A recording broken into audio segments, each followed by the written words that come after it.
I've always been skeptical of stories and films that try to combine horror with romance. Past examples tend to devolve into pure wish fulfillment for the author, and if not, then it's usually the romance that overshadows the horror.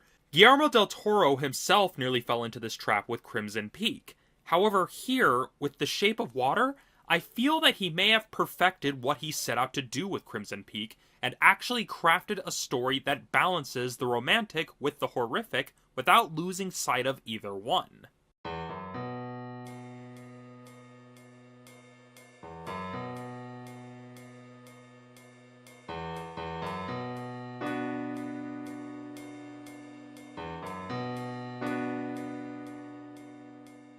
This film is a hard R, so if you're offended by nudity and gore, you're not going to like this film.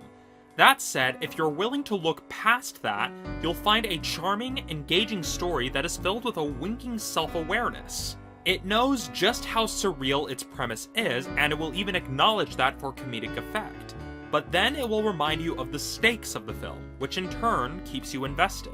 To me, this film is both loving homage and critical commentary of the creature features of the 1950s, as it takes what would have been a B-movie of the period and brings in the elements of the time period those films were keen to ignore, such as the paranoia present during the Cold War, the popularity of television over film, as well as acknowledging the prevalent racism. The film is also very sexually charged, as it thoroughly explores how the various characters' personalities shaped their sexual habits. It's not presented in a way specifically to titillate the viewer, but rather it presents those moments in a matter-of-fact light, acknowledging sex as simply a part of life rather than tap dancing around it like so many other films before it. From a technical standpoint, the film is beautifully shot and composed, creating a unique sense of atmosphere that, while grounded, still feels like you're exploring another world. The visuals ooze with personality and help communicate the right mood from scene to scene. Even when the changes in the characters and environments are subtle, you notice them.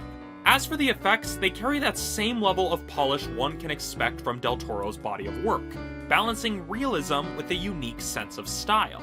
Overall, I found this to be an enjoyable film that tells a charming, tragic, and romantic story while also remembering that it is a horror film, retaining that sense of danger and excitement. It also has a self-awareness that is used for great comedic effect when the tension needs to be broken.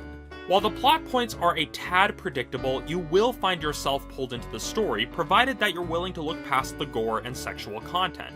Don't go into this film expecting Twilight, but do go in expecting a unique twist on the creature features of old that is clearly coming from a place of passion.